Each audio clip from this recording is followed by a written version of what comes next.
Hallelujah, hallelujah, hallelujah. Single seminar, the chosen generation. Mu Kristo Yesu mwana katono mulamu. Seminar yaba single. Abatanda bakufumbirwa.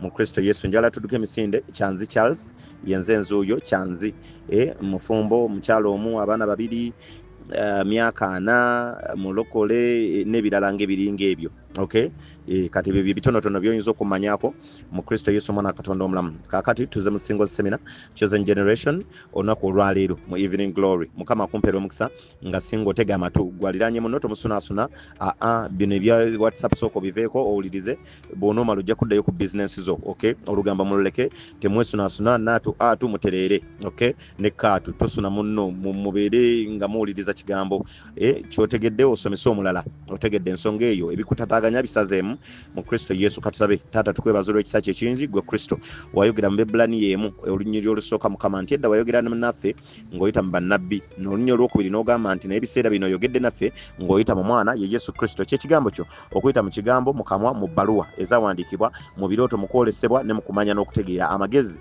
n'ekigambo kya Katonda. Kati yogera naffe olunaku olwaleero basingo tutukule Mukama otukuze ennyumba eno ey'abasingo ebadde enkyafu Mukama w'abakabaka ogiggyemu ebikyafu byonna emyoyo emibi egyalegamamu egy'obwenzi tutereere tutebenkere tutegeere kiki kye kitegeeza okubeera abatukuvu ba Katonda mu Kristo Yesu omwana Katonda omulamu. N'oluvannyuma ng'omaze okutunaaza onootuza bujja mu Kristo Yesu. Amiina amiina era amiina. Okay, tugenda kudduka emisinde bano bakatonda saagala tulwewo saagala tumalina budde bonna era njagala otebenkere otege kutu kyekino kye tugenda okulaba. Theme yaffe single seminar yeeyo nenjagala tufokasinge ku bintu bino. Our focus is on perfection. Okukola ki okukuguka perfection oba okutuukirira. Ekirala knowledge amagezi otegedde ekintu ekyo. Ekirala sexuality obukaba. Okay, repentance okwenenya, then restoration okuzibwa obujja. Zino focus zetugenda okwogerako. Then strict training okutendekebwa okw'amaanyi. Okay, ekyo nakyo tugenda kyogerako. Strict training okutendekebwa okw'amaanyi. Then tulabe ne strict punishment n'okukangavvulwa okw'amaanyi. Otegedde ensonga eno Bible egamba nti mwana wange taata wo bw'akukangavvula teekayo omutima. Okukangavvulwa okw'amaanyi strict punishment. Waliwo strict training ne strict punishment biyinza okujja olumu oba biyinza okweyawula. So our focus is on perfection, knowledge, okay, sexuality, repentance, restoration, strict training and strict punishments. Okay, order yabyo tematalinga gwewuliriza buwuliza obitegeere owandiike notice. References tujja kurefalinga ku Leviticus 18. Okay, Leviticus 18 mu budde bw'obuddembe ojja genda osoma Leviticus 18. Leviticus 18 yennyonnyola ekintu kyonna eby'obukaba. Okay, tewebaka na senga, tewebaka na taata, tewebaka na kazini, tewebaka na mate, tewebaka na nsolo. Katonda yawaayo nnyo obudde bungi ng'alungamya amakubo ag'okwegadanga. Otegedde ensonga eyo Leviticus 18. So tugenda kugirefalingako mu Kristo Yesu omwana Katonda omulamu. Then tulina stages ez'omuntu. Stages esooka tulina childhood ey'obuto. Tulina singlehood ey'obwaki esingo ng'oli bw'omu. Then tulina stage eya marriage. Katonda bw'ate bwe yakitegeka. Naye kyenjagala otegeere nti mu stages eya childhood abamu mwe twafumbirirwa.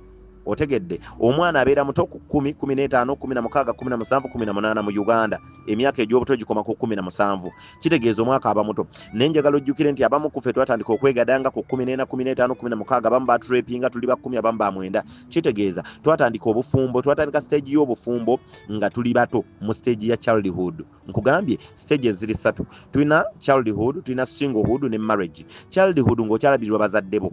Wanji singlehood osobola okwangolabirwa bazadde bo naye ng'okuze otuuse okufumbirwa omaze okusoma. Otegedde ensonga eyo ne marriage ng'okuze ng'ofumbiddwa. Abamu twayingira marriage ne tubuuka ne singlehood nga tukyali ba children. Ku 14 obeera okyali teen, ku 16 oba okyali teen, ku 17 oba okyali teen. Abamu twatandika okwegadanga ku 16 nga tukyali ba children ne tugetinga marriage. Okay, ne twebaka n'omulenzi asooka. Bwe twebaka n'ogwokubiri eggulu ne likola kino erigamba oyo mu mutaayiza ayenze. Otegedde ekintu ekyo? Anti labayo gwe bwe webaka n'omuntu asooka ensonga eno ebeera etya? Ensonga ebeera bweti nti bo babala nti ofumbiddwa. Bwe webaka n'okwokubiri nga bagamba ayenze.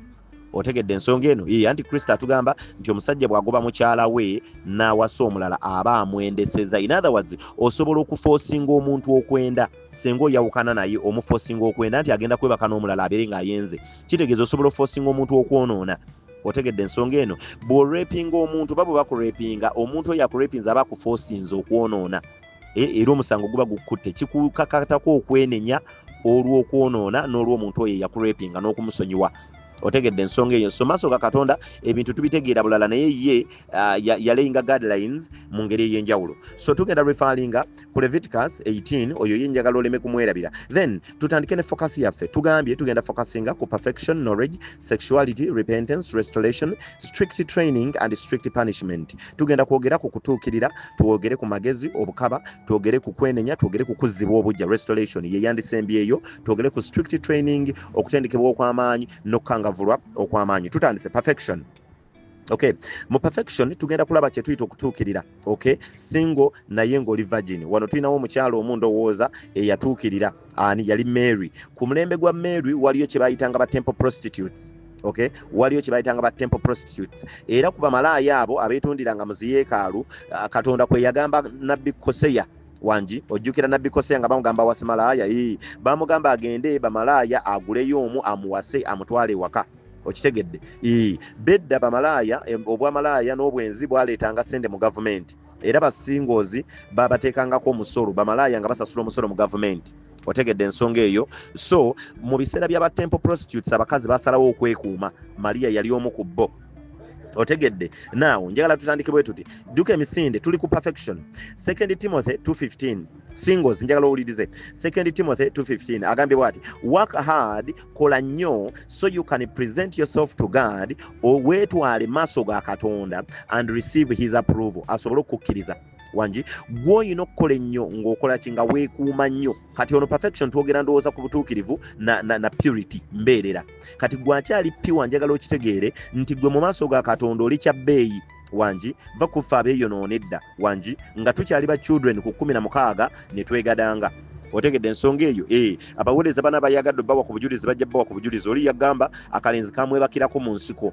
Olaba sitaani ekiswalo kye yatuteekako 16 mu nsiko omulenzi n'akwebakirako eyo. In other words ekikolimo ne kityoka kikwetooloola nti gwe toliimu yadde value wanji oli wa mu nsiko. Sina mu muzigo, sina waka, sina mu nyumba ya taata oba maama mu nsiko. Otegedde ekintu ekyo. So njagala nkulage kye tuyita perfection. 2 Timothy 2:15 agambye work hard so you can present yourself to God and receive his approval. Wuliriza nti mulokole fuba nnyo okwekuuma wanji. Ati tugenda kwogera ku stages bana bakatonda. Tetugenda kwogera ku feffeka bakeera okwenda. Tuwalikyaliyo ne bantu abateegadangako. Okay, Mukama gambye kola nnyo fuba okulaba nga teweegadanga. Fuba nnyo okulaba ng'omuntu takwendesa. Kino kirategeeza nti work hard so you can present yourself to God. Bw'ogenda maaso ga Katonda baana bakatonda kyonna ky'osaba akikuwa. Otegedde omusamize bw'alokoka leero n'asaba n'asiiba n'asoma Bayibuli n'agimalako asobola okufuna amafuta nga gwe yalokoka emyaka 10 togafunanga. Lwaki? Katonda agenda mu maaso ge gwawa. Mumanyi lwaki essaawa zino ekkanisa zigwa nnyo nti bw'osaba n'osiiba Katonda ng'akuwa. Okay, bw'osaba n'osiiba Katonda ng'akuwa.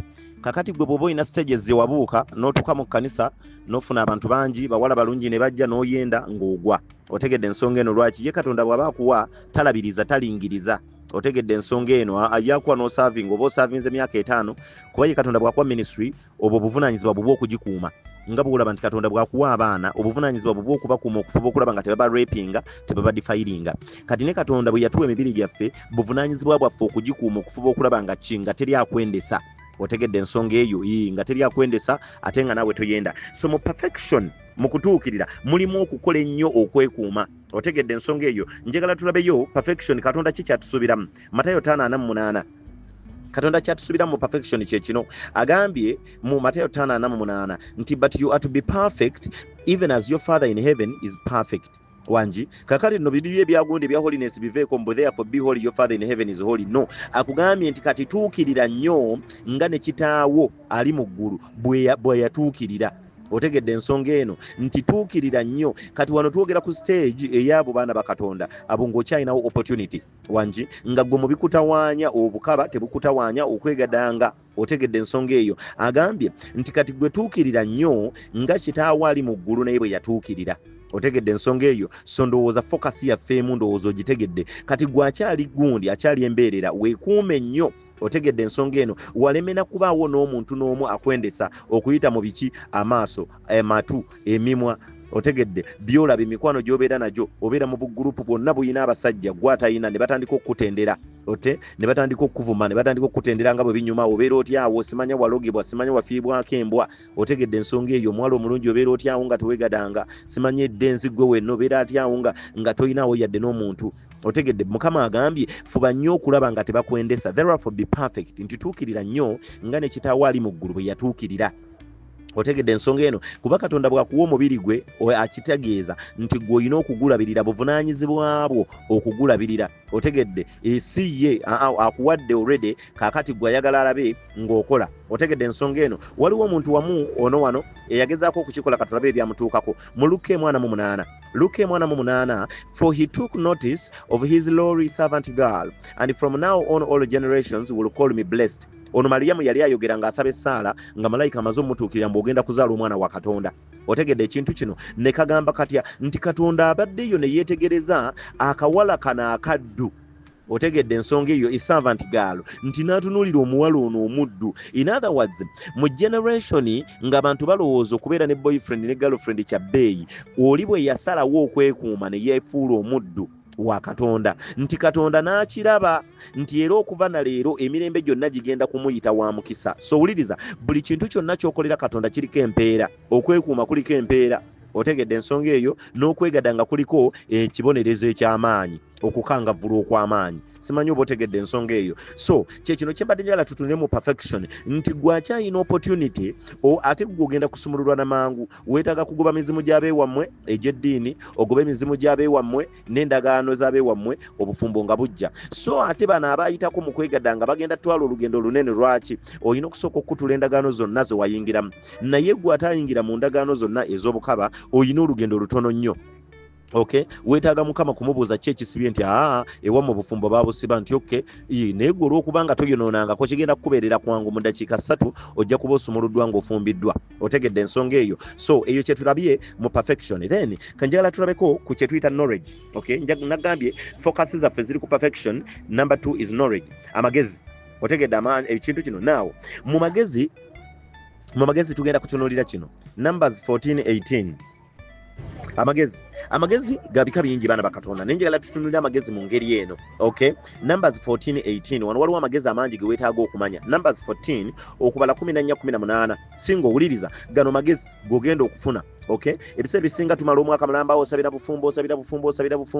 simanyi okusaba okwo kubeeramu ki naye okusaba kwa mitendera mingi era kubaamu ebintu bingi kati tulabe ku magezi Numbers 14:18 agambye the Lord is slow to anger and abounding in love nti Katonda alwawo okusunguwala era yeetooloddwa okwagala and forgiving sin and rebellion asonyiwa ekibi asonyiwa n'obujeemu n'obwegugungo yet he does not leave the guilty unpunished nti naye oyo asingiddwa omusango tamuleka kugenda nga takangavvuddwa mu maanyi wanji nti asingiddwa omusango alina okukangavvulwa mu maanyi yet he does not leave the guilty unpunished he punishes the children abonereza abaana for the sin of the parents to the third and fourth generation nti abonereza abaana olw'ebibi by'abazadde baabwe ku mulembe ogwokusatu n'omulembe ogwokuna wuliriza akalantu kano nga tukyali mu bibi by'abajjajjaffe obwenzi ne polygamy jjukira abamu tuva mu families abasiraamu obwenzi bungi polygamy mungi abamu batwendako nga tuli bato abamu bazadde baffe batwenderako ku mbuto otegedde ekintu kino nga tetunnaba kwenenya bibi by'abazadde baffe ne twenda naffe ne tugattako ebyaffe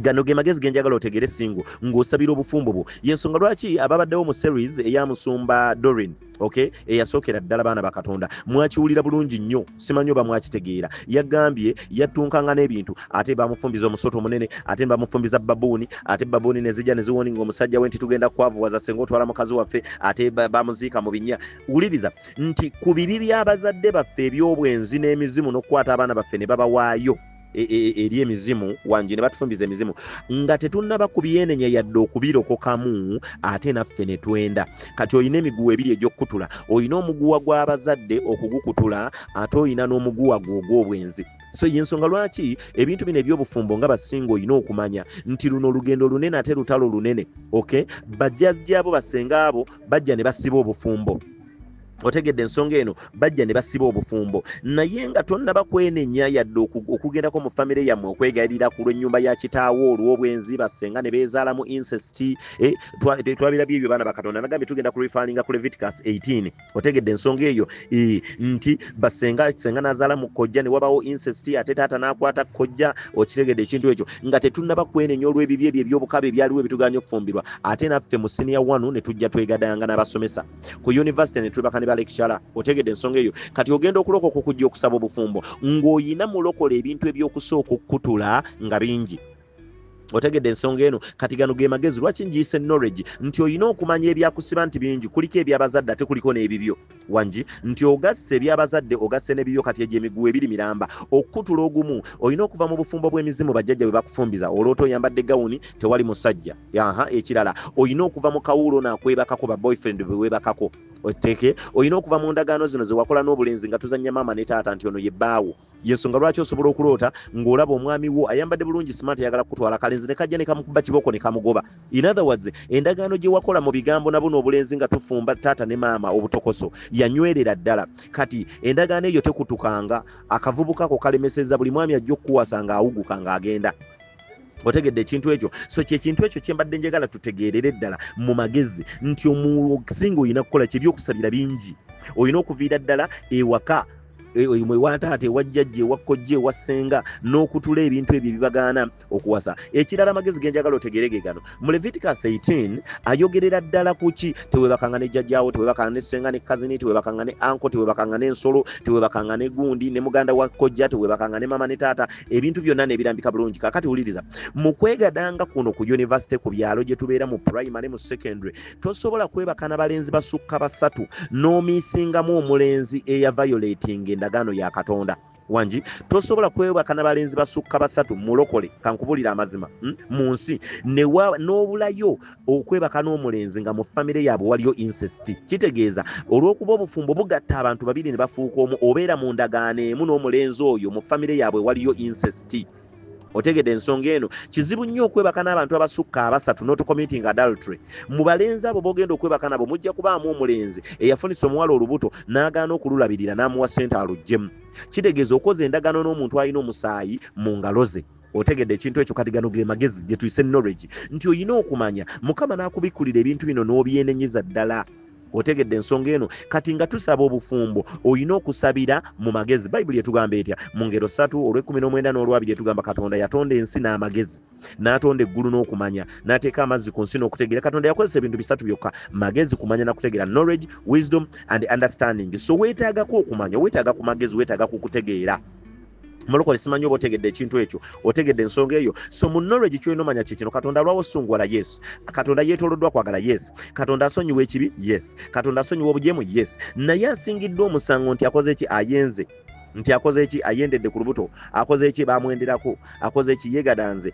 tamuleka kugenda nga takangavuddwa okwo kwe tuyita okukangavulwa okw'amaanyi okwo tujja kukulaba wansi wano era mu focus yaffe kwe muli okukangavulwa okw'amaanyi ba mu training ey'amaanyi mu magezi okitegedde mwana wa Katonda nti Katonda bino ebidde bwonna bw'omala obufumbo ne bufa lwaki kwenda otegedde kujjamu mbuto postina pills ezo zetumira nti ebyo byonna Katonda abibonerereza lwaki omusango guba gukusinze simanyi oba otegedde ekintu ekyo kakati bw'omala simanyi oba gwe wali olabye ku kirooto nga muli mu kkooti bakusalidde omusango gukusinze effe eno tulina gwe gwasinga muganda wange ebyabatuukako byali bibi nnyo era ofubanga okulaba nga weenenyanga mangu ng'omusango tegunnaba kukusinga kakati then tugende mu sexuality okay nagambye focus yaffe eri ku perfection knowledge n'ebirala okay sexuality now sexuality waliwo obujulizi bwenjagala okubawa bana bakatonda ebintu ebitugatta nze nzijukira mukama bwampita okuweereza yandaga ebintu bingi nnyo nangamba tosobola kumpeereza ng'okyali mukyafu ng'oli defiled nga bweyonoonesa dda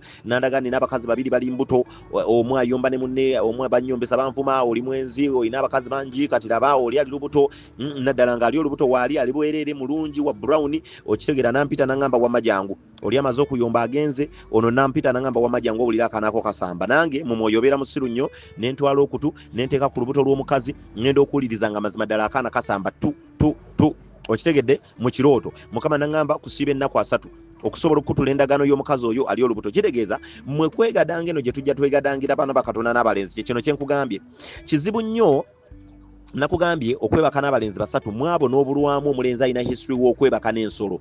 Okay, Bible yetugambye nakugambye tujja kulifalinga ku Leviticus 18. Okay, tewebakanga n'ebisolo. Okay, kakati kizibu nnyo omulenzi oyo ne bwaba kitaawe nga yeyebaka n'ensolo ekyo ekikolimo kiri mu family kitambula. Kati gwe gye nosanga akalenzi ku university mu secondary school ne wegadanga nako noba ng'okoze endagaano n'okwegadanga n'ensolo y'ensonga lwaki olota ensolo zikwebakako. Otegedde ensonga eno simanyi oba mumanyi ebintu by'omwoyo bino engeri gye biva mu Bayibuli. Ebintu bino byonna Katonda yabitugamba tetwagala kusaayo mwoyo. Olota ensolo ekwebakako emisota gikwebakako oba kufumbiza emisota lwaki webaka n'omusajja naye omusajja oyo mu famire yaabwe yakwata embuzi yakwata ente. Kankati oli mu ndagaano y'emu n'omuntu eyo yabaka n'ente ekikolimo kye kimu. Otegedde ebintu bino gye biva sexual dreams okwegadanga gye kuva. Otegedde ebintu bye gye tuva. Kakati mu kwegadanga we tugenda okulabirira ebintu bino byonna wafumbirwa emisota wafumbirwa enjiibwa wafumbirwa gawuni erimu wansi mu gundi mu kyokero baagirya. Otegedde ensonga eno ebyo bino tugenze sexuality. Okay, okwegadanga Lamentations 5:16. Lamentations okungu bagatano 16 gambye the crown has fallen from our head, woe unto us for we have sinned. Nti engule evudde okuva ku mitwe gyaffe zitusanze kubanga twayonoona. Okay, engule etegeeza bufuzi. Okay, so bw'oba tolina ngule ku mutwe kitegeeza toli mufuzi. Kakati engule mu bakyala abaana bakatonda mbeerera. Okay, kyetuyita virginity. Okay, nti omwana omuwala buli lwavaako embuzi engule eba evudde ku mutwe weegwe ng'egudde. Kakati obuzibu bujjanga okwegadanga kwe kukuggyeko embuzi. Otegedde ensonga eyo nga oyenze bwenzi kitegeeza emizimu giba gitutte enguleyo. Eya Mariyamu yaliko Mukama n'amugamba ati ogenda zaala omwana wa Katonda. Otegedde ensonga eyo era ye engule ye nemufuula omufuzi emirembe n'emirembe kubanga twasoma ekyawandiikibwa nga kigamba nti okuva naleero emirembe gyonna gigenda kumpita wa mukisa. Otegedde ensonga eno kati wano Bayibuli egambye nti engule egudde ku mitwe gyaffe mulokole buli lwoyenda omulundi ogusooka engule eva ku mutwe gwo neegwa.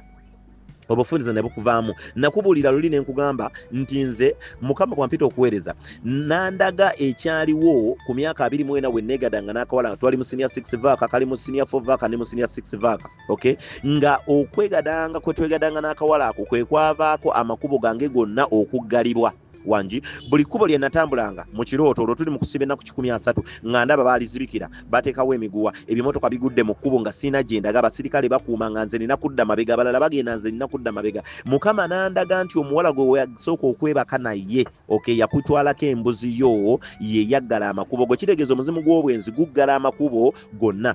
Otegedde so yono kyayogedde mu Lamentations 5:16 n'agamba nti kati engule egudde okuva ku mitwe gyaffe kubanga twayonoona. So ekyo olina okukimanya nti negadanga engule yava ku mutwe gwange yes kati okuddako etya ekyo kye tujja okulaba mu restoration ekisemberayo ddala. Okay, ku focus yaffe restoration tujja kiraba nga kyekisembayo. So olina okubeera n'amagezi agabino bintu byonna bw'onoobeera singa anaawangula. Naye gwe bw'onoogenda mu kanisa nti nze njagala musajja mu kanisa mulimu abasajja bakyali abenzi. Wanji twawulira omukyalo omu yatuwa ku bujulizi n'agamba atya omusajja yali mu kanisa n'amugamba nze nsooka kulozaako ndabe oba sitoli lwazi nawasa omukazi nga lwazi kati nsooka kulozaako then nkuwase ojja genda akulozeeko ku olwo olw'okuba okyayina emizimu gy'akawuula mwana wattu gijja kukaza obeere lwazi ku olwo lwakulozezaako obeere lwazi agaana okukuwasa kitegeeza oyenza omulundi ogwokubiri naye ate oyendedde mu kkanisa kati ate ekikolimo kibeere kinene nnyo kikutwalira emyaka emirala 15 embaga y'okujja. Jjukira omuntu buli lwayenda embaga ye eyongezebwayo emyaka 5.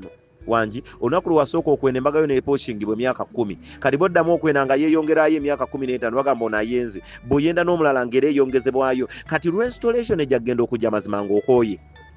Otegedde amazima ng'okooye kati mu bukaba buno mwenjagala tulabire n'ekyawandiikibwa kyaffe wano ekirungi ennyo ekikwatagana ku bwenzi ekirungi ennyo Ecclesiastes 7:26 bana bakatonda njagala mu magezi otegeere bino ebintu singo osobole okumanya engeri gy'ogenda okulwanamu. Otegedde ensonga eyo naye nga nkusomera ekyawandiikibwa kino kankujjukizeeyo ekintu kimu bw'obeera vagini mwana wattu obeera toyina gundi kye tuyita sexual urge oba toyina kuyaayaana kwa kwegadanga lwaki omubiri guba gwebase guba tegumanyi. Ekisooka tomanyi feeling abalala bagamba biruma abalala bagamba bibi. Otegedde ekintu kino so tobeera na kuyaayaana naye bw'omala okwegadanga ozuukusa omuzimu gw'obwenzi ne gutandika ng'okukomandinga oba weebasa ekiro amabeere ne gayimirira nze njagala Tom. Otegedde ensonga eyo abasajja oba weebasa ekiro obugundi bukamuje nga buyimirira nti nze njagala nakyejwe. Otegedde ensonga eyo in other words oba osiikudde omubiri kaakati mu kye tuyitibwa mu singles seminar oyina okusooka n'oddayo n'oteeka omubiri guno n'ogutta n'oguzaayo ku original. nga tokyayimirira nga tokyakabawala nga tokyayaka. Otegedde ensonga eno njagala ojjukire bana bakatonda nga tukyali mbeerera twalinga tetwaka. Otegedde ensonga eno ate wana ensonga endala njagala nkubuulire nti practices zonna ez'obuwangwa ne culture ne families zonna zizuukusa okwaka. Era Bayibuli yajja okugyawo obuwangwa lwaki? Obuwangwa n'ennono bireeta ekibi maaso ga Katonda. Kati kankubuulireyo obuwangwa bumu obuleeta ekibi okukyalira ensiko. Otegedde ensonga eno jjukira Katonda atugamba emibiri gyaffe gibeere holi nga naye bw'ali holi. Kati bw'ogenda okukyalira ensiko otandika okutigiinya ebitundu bya Katonda be tuyita bammembers b'ekkanisa. Jjukira guno omubiri ye kkanisa, buli kitundu ekiriko mmemba, emikono mmemba, omutwe mmemba, ebisobooza n'ejjo byo nabo bammemba. Kati gwe bw'ogenda mu nsiko n'otandika okutigiinya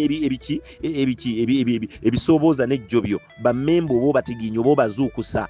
Otegedde ensonga eno oba obazuukusa mu kwaka. Jjukira ebitundu ebyo bikweke, teri ayina bikwatako yadde. Kati gwogenze mu kukyalira ensiko otandise okubisikaasika. Kitegeeza otandise okuzuukusa. Otegeera ensonga eno y'ensonga lwaki abaana embeerera agenda okwegadanga nga talina kyatya. Oluusi abamu batandikira ku basajja bakulu nnyo. Lwaki? Yatigiinya dde ebisobooza n'ejjo byo. Tebikyalimu bulumi, tebikyalimu ntiisa, tebitakyalimu yadde okutya. N'olaba omwana omuto ali ku musajja omukulu ennyo. Otegedde ensonga eno lwaki talina kyatya nti owaaye omusajja omukulu ennyo ayinza okubeera nga munene nankola bubi. Ekyo takirowooza. Lwaki? Yakyalira ensiko, bammemba babisobooza n'ejjo byo n'abasikaasika ababadde abatonokakananga nabo banene. Kati kitegeeza takyatya. Otegedde ensonga eyo. So practices ez'obuwangwa kati ng'abasebbeyi abakomola abakyala. Okay? Omuntu ogenze mwana muto 14 n'omusala. Okitegeera ensonga eno omusaze bammemba ebisobooza n'ejjo byo. Kakati ekkanisa oba ogyonoonye. Jjukira eno omubiri kkanisa nnamba, omutwe mmemba, amaaso mmemba, amatu mmemba. Matu kyawulira kibi nnyo. Otegedde ensonga eno bw'awulira ekigambo kya Katonda ekkanisa ng'ezimbibwa, bw'awulira okuyomba ekkanisa ng'egwa. Amagulu gano bammemba bwe bakutwala mu bwenzi ekkanisa ng'egwa, bwe bakutwala mu kkanisa ekkanisa ng'ezimbibwa. Ebisobooza n'ejjo byo bitwala mu nsiko n'obikyaliza ensiko. Jjukira ojja genda mu kisaakaate ng'awo Mukasa yafugawo. Oba ojja kuba otandise okutuuka ewaka emizimu gigujje kukwebakeko. Otegedde lwaki? Ogenze mu muti okukola okukyalira ensiko. Okay? Kumbe Mukasa yafugira waawo. Kati gw'oli ku bisobooza n'ejjo byo bitigiinya, kumbe Mukasa akulabye. Abavubuka practices za gundi, masturbation, obusabbuuni mu binaabiro. Otegedde ensonga eno abamu bakuba n'egundi n'ebituli mu mifaliso. Awo wonna oli ku mmemba w'ekkanisa omutigiinya, kitegeeza ekkanisa yonna egudde. Kati y'ensonga lwaki olunyiriro luno tugenda okusoma Ecclesiastes 7:26 luggala amakubo gonna. Y'ensonga lwaki nkugambye nze amakubo gange Mukama agenda okumpita nga gonna gaggalwa. Lwaki? Ecclesiastes 7:26 agambye, I discovered that a seductive woman is a trap more bitter than death. Nti nakizuula ng'omuzimu gw'obwenzi gwe bayita woman, a seductive woman mu Bible oba an immoral woman. Tebagamba mukazi, abakazi si be bakwata abasajja, abakazi si be bendesa abasajja, abasajja be bakwata abakazi. Wali owuliddeyo omukazi adifairinze omusajja? So bwe bagamba seductive woman, an immoral woman, boogera ku muzimu ogw'obwenzi. Otegedde ensonga eyo y'ensonga lwaki n'omwoyo wa Katonda omutukuvu bamuyita omukazi, kubanga olaba omukazi ng'akuyamba mu kirooto, ng'akuddusa akutolosa, n'ogamba omwoyo wa Katonda, n'olaba Mami Justin Mugerwa, n'ogamba omwoyo wa Katonda, n'olaba Jessica Kayanja, n'ogamba omwoyo wa Katonda yabadde annyamba. So bwe boogera ku Bayibuli ne boogera batya ku muzimu omukazi omwenzi, baba boogera ku muzimu ogw'obwenzi. Okay, jukira Sitaani alina emizimu mingi, buli muzimu yagwa sayininga n'aguwa obuvunaanyizibwa. Waliwo ogw'okwenda, waliwo ogw'ettamiiro, waliwo ogw'okuyomba, waliwo ogw'okuvuma n'emizimu emirala. So n'agambye nti nakizuula nti omuzimu gw'obwenzi wangi gulinga omutego ate nga gukaawa n'okusinga okufa. Otegedde? Omuzimu gw'obwenzi gukaawa n'okusinga okufa. Nti her passion is a snare wangi, nti okwagala kwagwo mutego. Olabye ensonga lwaki naloota nga amakubo gange gonna galimu emitego, ubasibyemu omuguwa balimu obutimba. Bayibuli endala bagazigamba nets wangi, nets and fetters, empingu n'obutimba. Nti buli kkubo lyonna libeeramu akatimba, libeeramu empingu, libeeramu omuguwa, libeeramu amayinja, tolina w'oyita. Otegedde ensonga eyo, that her passion is a snare, nti okwagala kwe oba okuyaayaana kwe oba okwaka kwe mutego, and her soft hands are chains. Owulidde ensonga eyo? Nti n'engalo ze wangi, nti n'engalo ze ezigonda mpingu oba njegere ezisiba. Y'ensonga lwaki mulokole osobola okulaba nga bakuggalira mu kibira. tofuluma, bakugalira mu kiyumba ekikadde tofuluma. Lwaki? Nti engalo z'omuzimu guno ogw'obwenzi njegere zisiba, bizinensi ne zisibibwa, okusoma ne kusibibwa, osobola osoma n'otafuna mulimu, amagenda ne gasibibwa, obufumbo ne busibibwa, essende ne zisibibwa. Otegedde ensonga eyo, ojja lumu ogende webake n'omulenzi, amazima bajja kugoba ku mulimu. Ekkolwo lwe bajja okutemako abantu ku mirimu. Lwaki? Guno omuzimu gujja ne guggalawo. Otegedde ensonga eno. Bayibuli egambye nti and her soft hands are chain, njegere. Bayibuli endala zigamba her soft hands are fetters and nets. Fetters ze empingu z'amagulu. Otegedde ensonga eno. Empingu z'amagulu zisiba magenda. Wali olabe ku mpingu z'amagulu, olaba bano ba political dissidents be batwala mu gundi mu makomera ne bajja nga babasibya amagulu nga gyoli bagenda kudduka. Empingu z'amagulu zisiba magenda. In other words, guggala amagenda gonna. Teri kusoma, teri kufuna mulimu, teri kutereera, kwegamba obeerawo mu bulamu nga bwanna bwa kizonto. Otegedde ensonga eyo. Gwe guno omuzimu ogw'obwenzi gwegwokka ogusiba ebintu byonna okusinga ekintu ekirala kyonna. Kino kyenjagala otegere mulokole. Okay? Omuzimu guno ogw'obwenzi gwegwokka ogukyakutta omuntu ne gumusiba yenna okuva ku mutwe paka wansi. Gino gyonna emizimu emirala giwannanyako luwannyaanaanya. Egy'okulimba, egy'okuvuma, esimanya kuyomba. Omuzimu gwokka guno omukazi ono omwenzi, omuzimu gw'obwenzi gwegwokka gwe gusiba. Kankulage gye gwaviira ddala, gw'oyinza okulowooza mbu tutandise okwenda ku mulembe gwaffe. Kankulage omuzimu guno gye gwatandikira ddala. Dduka emisinde mu 1 Samuel 2:22. Tudduke emisinde mu 1 Samuel 2:22. Samuel ekisooka 2:22. Egambye bweti, now Eli, who was very old, nti kabona Eli yali mukadde, heard about everything his sons were doing to Israel. Nti yawulira byonna abaana be batabani be abalina okubeera bakabona ng'afudde bye baali bakola mu Isirayiri yonna.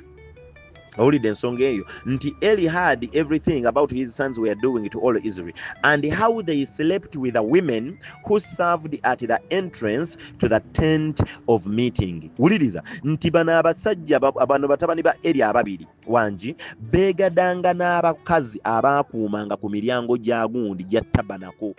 Kitegeeza obwenzi baana bakatonda bwatandikira mu kkanisa. Kyekino kyenjagala otegeere muganda wange. Wanji era Bayibuli yegamba nti naye Katonda ng'abateeza okubatta olw'ebikolobero bye baali bakolanga. Owulidde ensonga, olabye guno omuzimu bwe guli omukambwe ennyo. Nti Bayibuli endala zigamba nti they used to seduce the women who were at the tent of meeting. Kati jjukira, tent of meeting ye yalinga ennyumba ya Katonda by then, kubanga ye yabeerangamu amateeka ga Katonda. Era Dawudi okwagala okuzimba yeekaalu bakwate bateeke amateeka ga Katonda mu nnyumba. Otegedde ensonga eyo. Kati tabanako ba tent of meeting Musa gye yakola wanji n'emiti ena bakabona nga bagikwata emabega ne maaso ne bagiteeka ku bibegabega.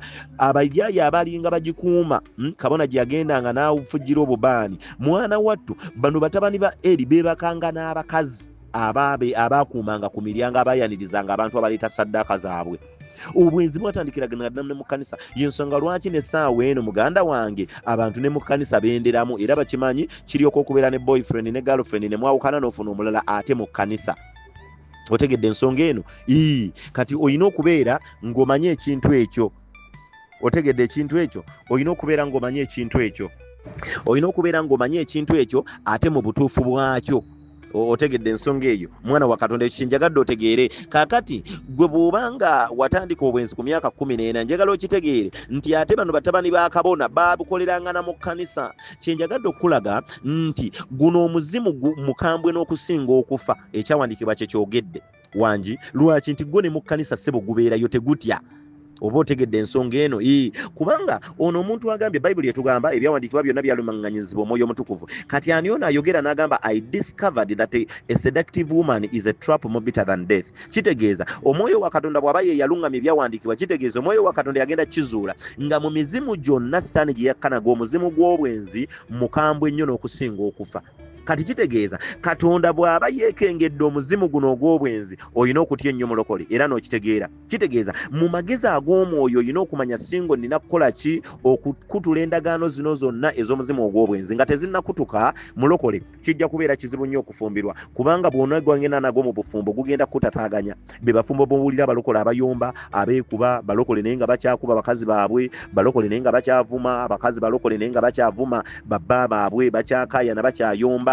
otegedde mwawulidde apooso eyayawukanye ne mukazi wembu mukazi wawagira NRM mbu ate ye tamuwagira ogwo gyo gyonna mizimu gya bwenzi otegedde ensonga eno jjukira nakugambye baana bakatonda nakugambye kizibu nnyo okwebaka n'abantu 3 4 5 wangi n'oteebakamu na muntu ayina bikolobero tuzzeeyo ku Leviticus 18 tuzzeeyo kugirifaalingako njagala ojjukire mu Western Uganda waliyo tribe emu oba waliyo giwuliddeko ey'Abahima nga olw'okubeera nti mu kuwasa omukazi baasabanga ente nnyingi omulenzi bw'aba agenda okuwasa teyabeeranga na nte kati taata we ye yasasulangayo ente omulenzi n'awasa kaakati taata yajjanga n'aleka engatto ze ku mulyango ne yeebaka ne mukaamwana owulidde ekintu ekyo era bwe wasanganga engatto za ssezaalawo ku mulyango ng'omanya gy'ali ali mu kwebaka na mukaamwana we lwaki ente ze ezasasudde kaakati kizibu nnyo mwana wa Katonda okufumbirwa mu Western Uganda nga tosoose kwenenya ebyo bikolobero oyinza okugwa mu famire ng'erimu ekikolimo ekyo kuba Bayibuli etugambye mu Leviticus 18 eby'Abaleevi 18 nti taata teyeebakanga ne mukaamwana we olunyiri olwo walulabye nkugambye genda osome 18 yenna olaba obukaba Katonda yabuwa obudde bungi nga tayagala twende nga tayagala tuwonoone kati kizibu nnyo mu bavubuka bogenda okwebaka nabo wangi abasatu abana abatano abamu tulina 12 ne 17 nalabye pastor wano ku YouTube ng'agamba abantu abakazi abayika bakana abasajja 10 mujje seba abakazi ne basimba line mpanvu nga bo mu bulamu bwabwe bakebaka n'abasajja abasukka mu 10 otegeregedde so kizibu nnyo mwabo bonna abantu bewebase nabo okubulwamu omuntu ng'ava mu Western Uganda nga bayina ekikolimo ekyo ekya ssezaala okwebaka ne mukaamwana kitegeeza naawe osibibwa wenna sitaani n'agamba atya mwe mwayonoona temujja fumbirwa wano ku nsi otegedde so oyina okurevisitinga ebintu bino n'osooka kwenenya ekyo tujja kiraba mu kutendekebwa okw'amaanyi katukole audio endala baana bakatonda enewanvu yennyo mu Kristo Yesu mwana Katonda omulamu katulabe focus endala focusinga ku ki tugenze sexuality tumuvuddeko kati tugende ku repentance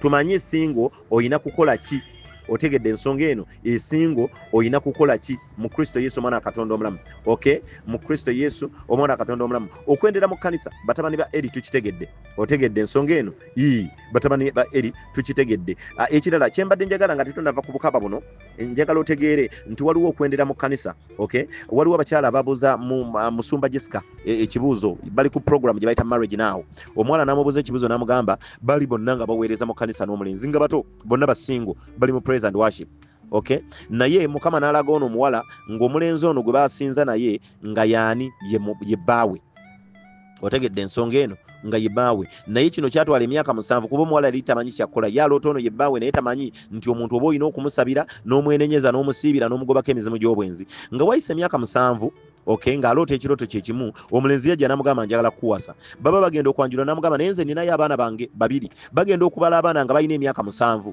nga kitegeeza ono we yatandikira okulaba nti omulenzi ono baawe omuvubuka yabeeranga mu kanisa mu praise and worship naye ng'agenda ebweru n'ayenda baana bakatonda essaawa eno abalokole balina ba boyfriend si balokole benda bweru abawala abali mu kanisa abali mu praise and worship balina ba boyfriend si balokole benda bweru in other words ekikolimo kyatwera olulaffe nakakati gwe weebuuza lwaki abalokole tetufumbirwa n'abalokole tebafumbirwa yensonga lwaki n'ab'ensi batukudaalira nammwe abalokole ndaba temufumbirwa lwaki tuli mu bikolimo n'ab'ensi otegedde ensonga eno bagenda okukyekkaanya ng'ono mu Katonda bwe yalagira omukazi ono nti ono bbaawe yali amugamba musabire omuzimu gw'obwenzi gumuveeko muweereza wange naye akyalina omuzimu gw'obwenzi otegedde ensonga eno kati ekyo kyekiriwo nti abalenzi benda ebweru abali mu kanisa kubanga bwe munaayenda mu kanisa bajja bamanya mangu gundi ono ayagalana ne gundi bajja balaba kati kyakola omulenzi ali mu kanisa abeera n'omuwala nga tali mu kanisa eyo bamu bazaala ne mu bamabaala kati n'abawala abali mu praise and worship ate baagala ku basajja b'ebweru benda kubaka abasajja n'abantu abalala kati teweewuunye nnyo lwaki mu kanisa temuli bufumbo era gwe bw'ojja mu kanisa ofuna obufumbo mane ane emmi lwaki olina okugoberera principles zino zonna ze tulabye mu Kristo Yesu omwana wa Katonda omulamu kakati njagala tweyongereyo mu audio endala nga tufocusinga ku repentance okay then tulabe strict training ne restoration era tunaamaliriza mu Kristo Yesu omwana wa Katonda omulamu tweyongeddeyo ne repentance tukomye ku sexuality nakugambye focus yaffe eri ku bintu bingi kankujukize we focus on perfection as a singles on knowledge okumanya as a sexuality obukaba as repentance okwenenya restoration okuzibwa obujja but tuyina focusinga ku strict training ebbanga lyoyina okumala ng'otendekebwa, then strict punishment n'ebbanga ly'olina okubonerezebwa olw'ebyo bye wakola. Ekibonerezo bwe kinaggwaayo then osooka ofumbirwe. Waliwo omuweereza omu yampereza ekirooto yaŋŋambye nabadde sisabira bufumbo naye ne ndaba omusajja baawanga agenda okumpasa nga tutambula naye olugendo luwanvu naye nze ntambula nkoowa nannonako emabega ne nsikattira nannonako ne mugamba ebiro bye by'obufumbo bituuse naye Mukama akulaga ogenda kuyita mu lugendo luwanvu. Ekyo kye tuyita strict training. Ogenda kuyita mu lugendo luwanvu mulokole. Obwotolooza nti bw'onoosaba obufumbo mu dakiika 2 ogenda kuba ofumbiddwa. Ogenda kuyita mu strict training and strict punishment. Ekyo njagala okitegeere nti olina okutendekebwa, olina okutukuzibwa. Katonda tagenda kuba bufumbo nga tonnatukula. Otegedde tujja kukiraba ye emmanga wansi mu restoration nga Mukama agamba atya nti bwe nnaamala okukunaaza ne nkuggyako ebibi byo wangi then naakuzza bujja. Otegedde ensonga eyo. Yes, kati tweyongeddeyo ne repentance. Leviticus 26:40 egambye etya? Leviticus 26:40 but at last oluvannyuma my people will confess their sins. Abantu bange bagenda kwenenya ebibi byabwe. Okay, tuli mu by'Abaleevi 26 olwana. Leviticus 26:40 but at last oluvannyuma my people will confess their sins and the sins of their ancestors. Olabye endowooza ebintu gye bitandikira nkugambye ojja kugenda mu famire nga waliyo taata obusezaala okwebaka ne muka mwana. Ekikolimo ekyo kijja kukusiba, kijja kuba kizibu okufumbirwa. Ojja kwebaka n'omulenzi oyo nga muli ku university, obufumbo bwo busibibwe lwaki okoze n'omuntu endagaano ayina ekikolimo kya sezaala okwebaka ne muka mwana. Kati okwenenya at last my people will confess kwe kwatula ebibi n'okubyenenya n'okubirekera ddala. Otegedde ensonga eno iye anti nga gundi bwatugamba ani bana bakatonda ani atugamba bwatyo Proverbs atugamba atya nti Proverbs atugamba atya nti abika ku bibi bye talisonyibwa naye abyatula n'abireka alifuna okusaasirwa. Otegedde ensonga eyo ndowooza Proverbs 26:13 nti abika ku bibi bye talifuna kusaasirwa naye abyatula n'abireka alifuna okusaasirwa maaso ga Katonda. Otegedde, so repentance oyina okumanya ebintu byonna bye wakola kujja mu mbuto kumira postina pills. Kankubulire mwana wa Katonda, ebirwadde byonna eby'obukaba bingi essaawa eno biva ku bwenzi, cervical cancer, fibroids, buno bupostina pill bw'okamira then katuuka mu lubuto ne kafuuka abaana. Kati ebizimba bino bwe bikula mu nabaana yerowooza erina abaana y'ensonga lwaki tofuna lubuto naye nga kino kiba kikolimo kya postina kutta bali abaana. Kati mu mwoyo ng'emizimu gikwata nga gikuwa obuzimba mu nabaana yerowooza nti oli lubuto. Y'ensonga lwaki omukazi bw'aba lubuto tafuna lubuto lulala. Omanyi lwaki? Nabaana ekimanyi. Otegedde ensonga eno? Nabaana ekola ki? Nabaana ekimanyi nti ndi lubuto sina kufuna lubuto lulala. Otegedde ekintu kino. Kakati bwe mubaamu ebizimba nabaana erowooza eri lubuto y'ensonga lwaki tofuna lubuto. Obuzimba buno buva ku ki? Buva ku bukaba. Buva kwani? Ku postina pills zino zetumira, zi emergency pills, then n'ebirala okwebaka n'abantu abaliko ebikolimo. Otegedde, kati nawe ekikolimo nga kikukwata nga kigamba atajja kufumbirwa ate ekirala tajja kuzaala baana. Lwaki okoze endagaano n'omuntu oyo. Kati Leviticus 26:40 egambye at last my people will confess their sins and the sins of their ancestors for betraying me and being hostile towards me. Jjukira nkugambye mu Leviticus 18 batulambululidde bulungi nnyo baana ba Katonda obukabo bwakolebwa mu famire zaffe. Incest, okwebaka n'ebisolo n'embwa. Kaakati olina okwenenya okutandikira ddala ku bajjajjaabo naawe. Katonda byakulaga byebyo. Mulimu abantu abamu nga tusabira bufumbo Katonda n'akulaga ng'oyera ennyumba y'ewammwe. In other words, tooka kusabira nnyumba y'ewammwe na kwenenya olw'ebikolobero ebyaliyo ggwe bw'oba onoogenda mu bufumbo obutukuvu. Era kye njagala otegeere, bw'ofuna obufumbo obutukuvu obwa bwakabaka bwa Katonda kitegeeza oba onoonyeza obwakabaka bwa Katonda n'obufuna. So Bayibuli bw'egamba munoonye obwakabaka bwa Katonda n'obutuukirivu. Bw'ofuna obufumbo obutuukirivu kitegeeza onoonyeza part of the kingdom of God. Wanji gubadde okimanyi nti obufumbo obutuukirivu bwakabaka bwa Katonda butuukirivu.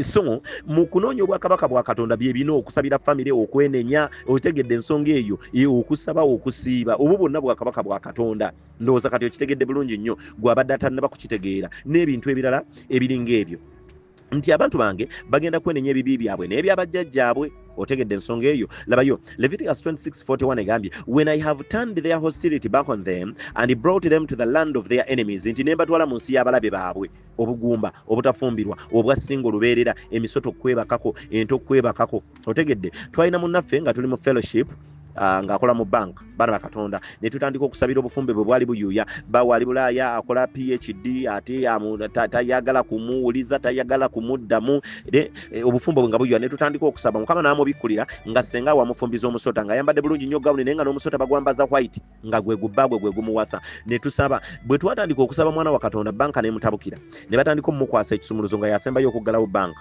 essaawa ze twali tumiitinga ng'okusaba mu fellowship essaawa 2 ez'olweggulo paka ku ssaawa 3 yalinga akyali mu banka alinda abalala bonna bamale aggalewo mwana wattu ebyokusaba n'abivaako bwe yabivaako mwana wattu omusajja bwe yava e Bulaaya ng'alina PhD afunye sente nnyingi yawasa mukazi mulala ono n'amuleka n'amusuulawo mu nnyumba era kati wenjogerera namwandu wategedde ensonga eyo naye Katonda yamubikkulira nti gwe bakufumbiza omusota tolina kufumbirwa wangi ekirala emizimu gyamulonda ewaabwe nga talina kufumbirwa lwaki ayina akabonero ku mubiri gwe akalaga nti emizimu gy'ewaka gyamulonda talina kufumbirwa ayina omwana muwala naye ayina obulevu bw'abasajja bulinga bubiri kamu bubiri okay kalevu otegedde ensonga eyo kakati ye teyasobola kukitegeera nti bannawaka bino byakulwana ye yalowooza nti okusaba ogenda bugenzi ng'osabayo lumu nga bitereera so nga amaanyi g'emisota wangi mangi olina okusaba n'okwewaayo n'okwekubiriza buli ddakiika otegedde ensonga eyo so ebintu byetulwana nabyo baana bakatonda byadda babikola dda basenga babikola dda batufumbiza emisota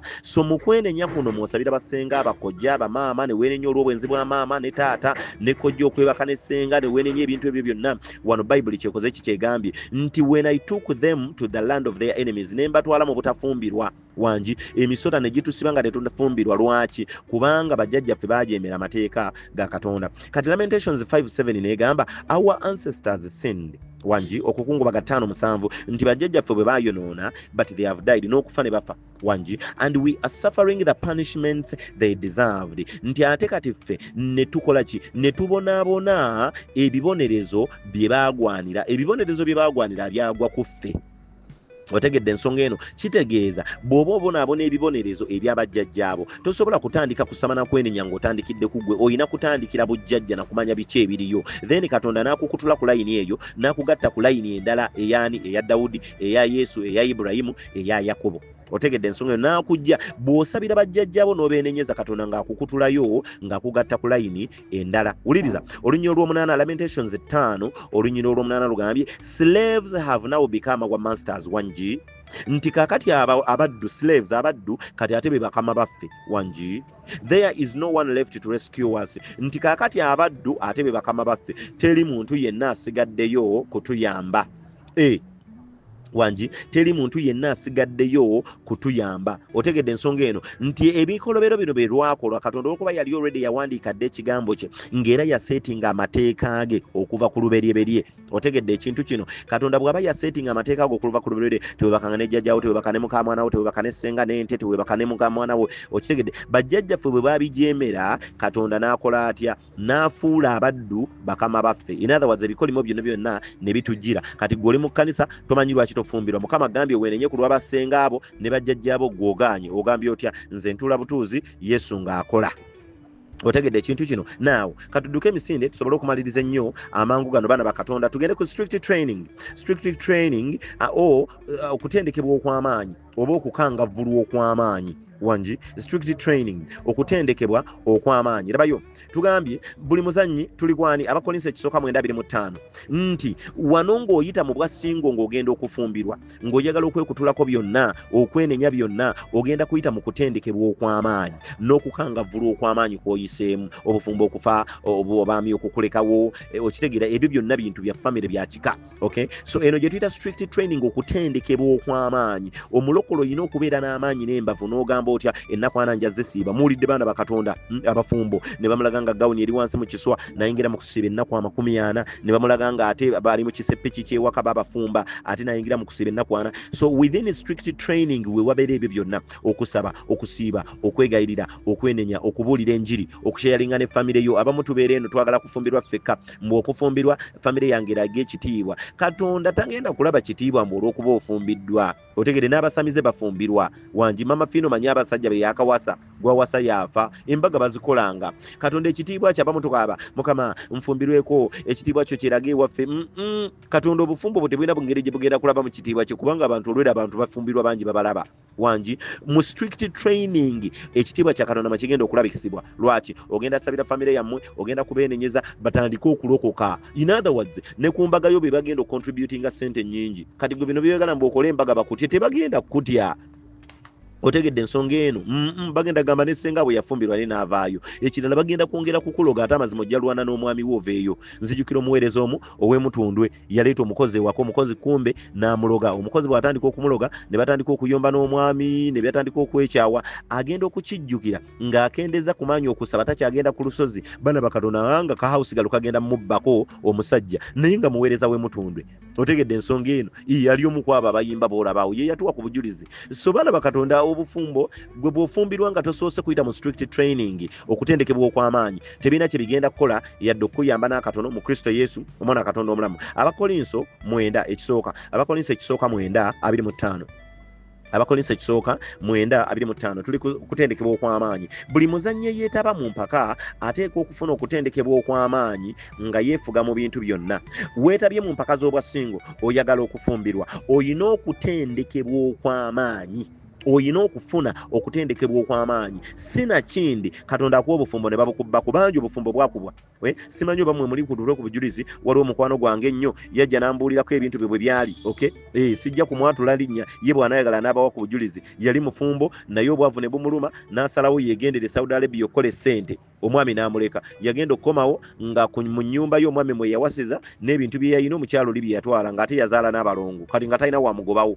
otegedde ensonga eno okutendekebwa okw'amaanyi otegedde ensonga eyo kaakati okutendekebwa okw'amaanyi kwaliko Mukama ate amugamba asabire oli omusajja amusabire omukisa n'omukazi oli amusabire wangi owulira okutendekebwa okw'amaanyi Katonda kwakuyisaamu nga tannaba kukuwa bufumbo bulala buli nga babubbye kyokka nga Katonda akuperereza osabire bali akuyisa mu kutendekebwa okw'amaanyi Katonda yali yagambyeko osabire mujjawo ekyo kye tuyita okutendekebwa okw'amaanyi kakati gulekeraawo Mukama nsaba bufumbo nzera guno omwaka omwami wange avaayo no Katonda agenda kuwa assignments ez'okutendekebwa okw'amaanyi agambye buli muzannyi tuli mu Bakolinso ekisooka 9:25 buli muzannyi eyeetaba mu mpaka ateekwa okufuna okutendekebwa okw'amaanyi weetabye mu mpaka z'obwasingo oyagala bufumbo oteekwa okufuna okutendekebwa okw'amaanyi oba oyagala oba toyagala otegedde ekintu kino agambye atya ekyo bakikola bafune engule eyonooneka naye ffe tulina engule etayonooneka nti bali bafumbirwa ne bamala ne baawukana naye gwe obufumbo Katonda bw'ayagala okuwa tayagala ate otuukeyo oveeyo y'ensonga lwaki agenda kukuyisa mu kutendekebwa okw'amaanyi obufumbo bwagala mwaka guno naye agambye okyayinayo emyaka 3 lwaki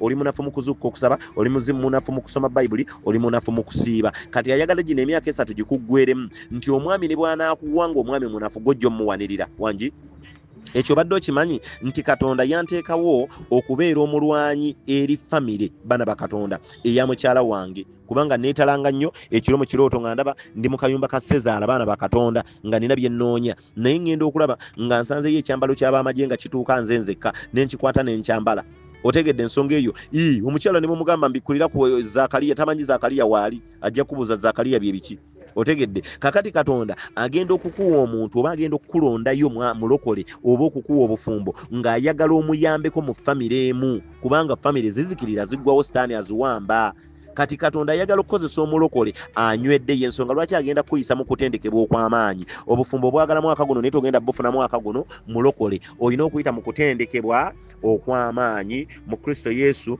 omwana wa Katonda omulamu okutendekebwa okw'amaanyi kwe kuno olina okusabira basingoozi wangi abasingoozi abasajja bali mu mabaala omwami waaki ali mu bbaala gw'otunulira bano balokole tebannasumululwa balina ebizibu owu ali mu bbaala ate alina ssente nnyingi alina okuleka okuva omwenge alokoka ate akuwase tosabira bali basingoozi tosabira basajja tosabira bali mu mabaala wangi osabayo ssaala ya kitaffe ali mu ggulu nga weebaka otegedde ensonga eyo tosabira famire yo kati Katonda alina okutiisa mu kutendekebwa okw'amaanyi okwenenyeza basingo okwenenyeza abaawukana okwenenyeza abali mu mabaala sinakindi omwami waaveeyo mufumbiriganwe ogende mu bulamu obulungi era obweyagaza Ezekieri 22:3 okutendekebwa kw'amaanyi. Ezekiel 22:3. I looked for someone who might rebuild the wall of righteousness that guards the land. I searched for someone to stand in the gap in the wall so I wouldn't have to destroy the land, but I found no one. Uliza Katonda agambye bw'ati nti nennoonya omuntu omusajja agenda okuzimba ekikomera eky'obutuukirivu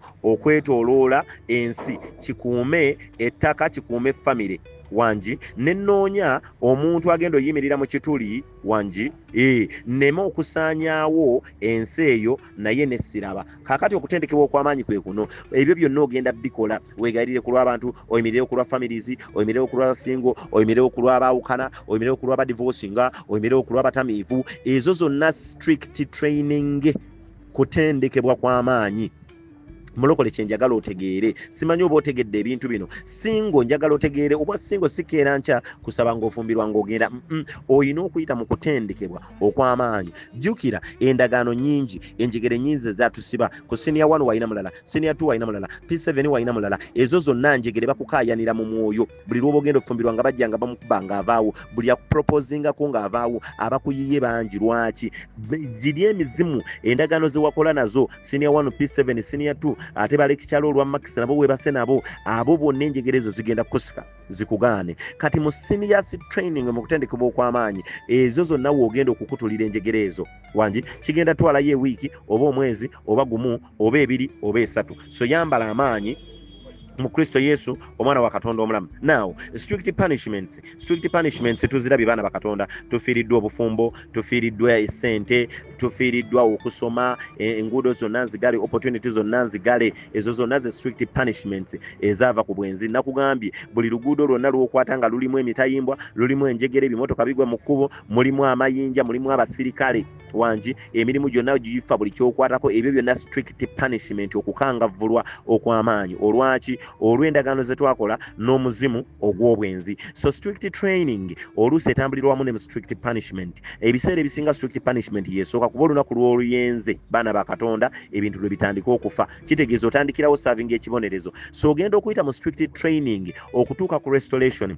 Olugendo lubeera lungi mu Kristo Yesu omwana wa Katonda omulamu. Tweyongeddeyo ne restoration. Ndowooza ye focus egenda okubeera esembayo. Tutunuulidde focus nnyingi. Tulabye perfection, tulabye knowledge, tulabye sexuality, tulabye repentance, tulabye restoration, tulabye strict training ne strict punishments. Kati katweyongereyo ne focus esembayo gye tuyise restoration, okuzibwa obujja. Restoration Ezekiel 3:6 olwa 3:1. Restoration okuzibwa obujja ng'omazeeko strict training, ng'omazeeko strict punishment, nga Katonda ayagala okuwa obufumbo ove mu bwasingo. Bye bino byayogera wammanga. Okay, ojja kunyamba bw'oba osoma Ezekiel 4:6 otandikire ku lwa 3:1, osoma olwa 3:3, osoma olwa 3:4, osoma olwa 3:5, osoma olwa 3:6 paka okumumalayo wansi. Ezekiel 3:6 tandikira ku lwa 3:1 okkirire wansi olabe okuzibwa obujja kiki kitwala. Tutandise n'olwa 3:1 Ezekiel 3:6 3:1. Then you will remember, ogenda kujjukira your past sins, ebibi ebyemabega. Ogenda kujjukira okwegadangako okwemabega. Ogenda kujjukira okukyalira ensiko okwemabega. We watandikira ebisoboza n'ejjo by'okubitigiinya ne bitandika okwaka. Wali innocent ng'oli muto nga n'abasaalo n'abakazi obadduka nga n'abasajja obadduka. Wuliriza mulokole kankwe ku bujulizi buno nga sinaba kweyongerayo kubanga tuli mu kumaliriza. Nze nga nkyali mbeerera baana ba Katonda nga ntya nnyo abaana abawala ng'era olumulaba nga nziruka emisinde. Nzijukira ne ku ssomero mu primary kasita baakugamba nga kyanzi bena mukazi wo nga nkaaba. Otegedde ensonga eyo. Naye ku myaka 24 mu senior 6 vacation kasita omuwala yannyendesa baana ba Katonda wanji omuntu eyali adduka abawala n'entandika obbalondoola. Bwe ndaba akalungi nga kayiseewo bwe kayingira supermarket nga nange nnyingira supermarket nga mbaako nange byennonda nga nkabuuzaako nga mbaako kye nkagulira ng'ako twekwana. Otegedde ensonga eyo nga tugenda nga tuzontowala. Otegedde ensonga eyo baana ba Katonda omuntu eyali adduka kati ate natandika kubagobanga bugobi. Otegedde ensonga eyo kwe kukyalira ensiko nti bammemba abaali beebase wanji nga tebamanyi byakubatigiinya bisoboza n'ejjo byo biri ku ttale byebase ate ffe twagenda kukyalira nsiko kutandika kubatigiinya okakana nga tuzukusizza okwaka. Kati emizimu gitutawaanya. Kati mu restoration Katonda nga ayagala okuddiza obufumbo n'okuzza obujja, fuba nnyo okole nnyo oddeyo bammemba obeebase nga tebakyalowooza kintu kyonna. wanji ngoloweza mu kigambo olowoleza mu kusaba oloweza mu meeting mu fellowship ngosse omubiri. In other words obufumbo ne bwe bunaalwawo okumala omwezi gumu oba ebiri ng'onaasigala oyimiridde nga tokyayaka ng'emizimu tegikyakwebakako nga bwe gyakolanga edda. Bana bakatonda wuliriza Ezekiel 3:6 then you remember your past sins and despise yourselves for all the detestable things you did. Agambye bwati nti ogenda kujjukira ebibi byo wanji ogenda kujjukira ebibi byo wenyoomegwe olw'ebitali bya butuukirivu bye wakolanga. Katonda kyasooka okwagala mu kwenenya ojjukire ebibi okitegeere nti amazima ebintu bino bye nakola bibi, ebintu by'okukyalira ensiko bibi, ebintu by'okunnebakirako mu nsiko bibi. Okitegedde ebintu by'okwegadanga mu P7 bibi, ebintu by'okwebaka n'abasomesa bibi. Katonda agambye ayagala ojjukire ekibi kyo okyetamwe ggwe osooka okimanye nti kye nakola kyali kibi. Katonda bw'anaalaba ng'omutima gwo guweetamiddwa ekibi then asooka akuzze bujja. Otegedde olina okwetamu ekibi nti amazima ku university okwebaka ne balekitalo olwa max ekibi, kubanga jjukira atugamba ki mu Revelation nti anaagumiikiriza paka ku kufa alirokolebwa. Katonda akusuubira lekitalo okukugamba nti okuwa max olina okusooka okumpaako n'omugamba otya nti nedda ssebo kibi okwebaka n'omuntu atali bbaawo wanji. Anti Sadraki, Meshaki, Azariya na Abedunego bagamba kabaka nti ffe Katonda ne bw'aba tatujje mu muliro ffe tetusinza bibumbe ekyo naawe okimanyi. In other words bo baba bakulumya oba okisunguwala oba obusungu bukukwate bo bakubuulira mazima. Era Bayibuli etugamba nti kasita bamugamba ffe Katonda waffe ne bw'atatujjayo mu muliro tetusinza bibumbe. Kabaka ffe twagala tukikugamba okitegeere. Kabaka obusungu ne bumukwata n'agamba buno obwana tebutya na kabaka, tebutya kabaka, tebutya nti nsobola okubuwonya oba okubutta wanji nti waliwo omulenzi ajja n'akugamba ojjo nkyalireko ku weekend n'omugamba gwe kibi omuntu okwebaka n'omuntu nga tebanneewasa wanji oba anyiga n'anyiga oba takuwasa n'atakuwasa nti bw'onootuuka ku sseeryo erinyiiza omuntu olw'okurebukinga ekibi. Mukama ng'agamba kati ono omwana wange kyekiri kye twalabye perfection wanji nti therefore you should be perfect just as your father in heaven is perfect wanji. Ebino ebyokwegira nti ate yusi n'omulimbalimba ate ngenda kubeera bize no omugamba gundi ebya weekend okujja okukyalira enkuba bw'ene ensangaayo nenvaayo wiiki ejja nga ndi lubuto. Ebintu by'okukeera okukyalira ensiko si birungi oba anyiiga n'anyiiga. Otegedde ekintu ekyo kye tuyise restoration. Agambye nti onojjukira ebibi byo ne weetamwa ggwe olw'ebibi bye wakola ebitali bya butuukirivu. Tugenze ku 3:3 Ezekiel 3:6-3. This is what the sovereign Lord says. Bwati bw'ayogera Mukama mukumaliza. This is what the sovereign Lord says. Bwati bw'ayogera Mukama, when I cleanse you from your sins, bwe naamala okukunaazaako ebibi byo, I will repopulate your cities. Nateeka abantu mu bibuga byo. And the ruins will be rebuilt. Nti n'ebyakutukakutuka n'ebisenge byamogokamogoka byonna binaazimbibwa. Owulidde ensonga eno. Katonda kyasooka okukola kwe kunaazaako omuntu ebibi byonna. Era mulokole tolowooza nti just ogenda keera bukezi nkyofumbirwe. No, olina okuyita mu strict training. Katonda alina okusooka okukunaazaako ebibi otukule obeere perfect as your father in heaven is perfect, then akuwa obufumbo. Oba okitegedde ekintu ekyo? Yes. Kati kyenjagala otegedde mu restoration Katonda asooka kukuyiwako mazzi ge n'agamba atya nti I will sprinkle clean waters on you and then you will be clean. Nti asooka kukuyiwako mwoyo we n'obeera mutukuvu, n'obeera ng'otukudde, n'obeera mutuukirivu. I will sprinkle clean water on you wanji. Agambye bwati nti agambye this is what the sovereign Lord says. Bwati bw'ayogera Mukama, when I cleanse you from your sins, bwe naamala okunyumunguzaako ebibi byo, I will repopulate your cities. Okay, ebibuga ebyadde biweddemu abantu n'abizaamu abantu. In other words akayumba kobadde osulamu omu bwe bateekamu omuntu mugenda beera babiri, kitegeeza bwe banaateekamu abaana nga mubeera bangi, kitegeeza family etuuse wanji. Nti Mukama bw'anaamala okukulongoosa ggwe singo wanji singo, Mukama bw'anaamala okukunaazaako ebibi ng'akuwa omusajja nga muzaala abaana nga family ewera. Otegedde ekintu ekyo. And the ruins wanji n'ebyamenyekamenyeka wanji and the ruins will be rebuilt. Nti n'ebyamenyekamenyeka nabyo nga bizibwa bujja. Emirimu gyafa wanji omuzimu gw'obwenzi gwagikuba nga gitereera, okusoma kwagaana nga kutereera. Okitegedde ekintu kino amagenda gaagaana nga byonna bitereera. Naye nga Katonda asoose eki ng'asoose kukunaazaako ebibi. Restoration ebyo Katonda byakola. Olwa 3:4 nagambye mu restoration soma Ezekiel 3:6, olwa 3:1, olwa 3:2, olwa 3:3, olwa 3:4, olwa 3:5 paka gye biggweerayo wansi. otegedde, the fields that used to lie empty and desolate in plain view of everyone will again be farmed. Agambye atya nti n'ennimiro ebadde nga nkalu temuli kintu ng'eringa ddungu mu buli muntu yenna egenda kuddamu erimibwe. Otegedde ekintu ekyo ebisobooza n'ejjobyo wangi bibadde byakolimirwa. Otegedde ekintu ekyo agambye agenda kuddamu abitereeze. Katonda agenda kuddamu atereze byonna, atereze ebisobooza n'ejjobyo, atereze byonna ebyetaaga okutereeza baana ba Katonda mu lugendo luno olw'okuva mu Wassingo okugenda baana ba Katonda mu butuukirivu. Olugendo luba lunene. Katonda aba ayagala akulongooseze ddala. Waliwo obujulizi obumu omuweereza bwe yampadde bwe yaŋŋambye nti Mukama yamulaze ekirooto nga akasajja katono nnyo kabadde keebase mu bitundu bye ebyekyama mu bisobooza n'ejjobyo okumala emyaka gyonna egy'obulamu bwe, nga akasajja kagamba nti ezo properties zaako kasajja katono nnyo bwe kati. Otegedde ensonga eyo mu bujulizi bw'omuweereza owa Katonda agamba akasajja katono nnyo bwe kati nga ssebokko keebaka mu bisobooza n'ejjobyo bya mwana muwala okumala emyaka gyonna gy'amaze mu bulamu, nga kagamba katya nti ezo properties zaako, naye ku olwo ekiro n'akawangula n'akagobamu n'akasuula eri. Otegedde ndowooza olabye bitugaana okufumbirwa. Obusajja bwefuga ebisobooza byaffe n'ejjobyo bugamba butya eno property yange. In other words, buli musajja ajja azza okukuwasa ne weebaka naye ng'oyo kamuluma nga kamugoba takomawo. Otegedde ensonga eyo, buli ajja n'alozaako nga kamuluma takomawo. Kati gugamba nze singo nina ofumbirwa. Katonda agamba nti nina okusooka okukulongoosa wangi nti n'akasajja ako konna akabadde keebase mu nnimiro yo nga tekasasula kalina okusooka okuvaamu kagende, then osobole okuzibwa obujja wangi.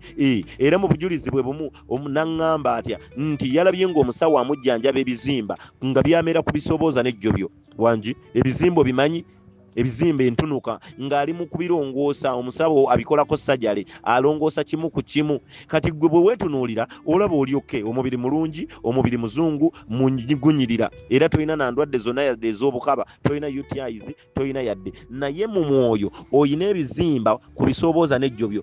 Kati Mukama alina okusooka okukusindikira dokita ajje abirongoose byonna abisale, then ebisobooza n'ejjobyo bisooke birongooke, Katonda nga tannaba kukuwa bufumbo bulala. Ekyo kye kibeera mu restoration. Olugendo lubeera luwanvuko baana ba Katonda, lusobola otwala ewiiki oba omwezi oba ogumu oba ebiri. Otegedde ekintu kino nga tumaliza baana ba Katonda, njagala owulirize olwasatu mu ttaano, and then I will bring you back, then oluvannyuma naakuddiza obufumbo wangi. People will say, abantu bajja kugamba, the former wasteland wangi nti ennimiro eyali yarekebwawo is now like the garden of Eden, nti kakati labayo eringanga olusuku lwa Edeni wangi. Ye Mukama agambye and then mu lunyiro lwa 3:5 tuli mu Ezekiel 3:6, and then I will bring you back. Mukama agambye nti era nja kukomyawo.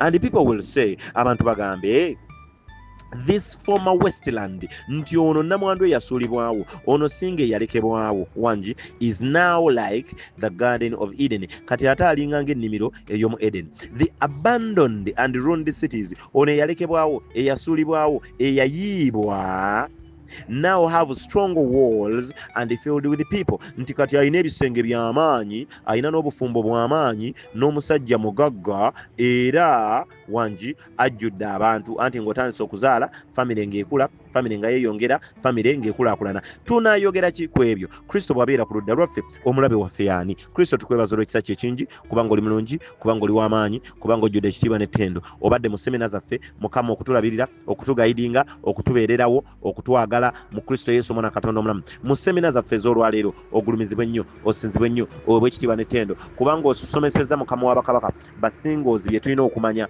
otusomesezza focuses, otusomesezza restoration, otusomesezza Mukama wa bakabaka strict training, otusomesezza knowledge, wisdom, understanding, n'otusomesa ne perfection mu Kristo Yesu omwana Katonda omulamu. Ogulumizibwe nnyo, tusomesa amagezi ag'omwoyo, otuzze bujja Mukama wa bakabaka, tuwa amagezi ag'okutegeera, tutegeere by'oyagala, oluvannyuma onootuwa obufumbo bwe tuyaayaanira. Mukama wa bakabaka omulungi, tukwebaza olw'ekisa kye kingi, kubanga oli mulungi. Kristo tunaayogera ki ku ebyo? Kristo bw'abeera ku ludda lwaffe, omulabe waffe y'ani? Tunaayogera ki? What shall we say then above all the things when Christ is on our side? Who who is against us. Mu Kristo Yesu omwana wa Katonda omulamu tukwebaza nnyo gwe singo abadde mu semina eno saasaanya obubaka somesa banno wekyetaagisiza buuza wekyetaagisiza somesa banno buulira enjiri abaana bonna balokokere ddala batereere Katonda asobole okubaza obujja mu Kristo omwana wa Katonda omulamu. Amiina, amiina, amiina era amiina.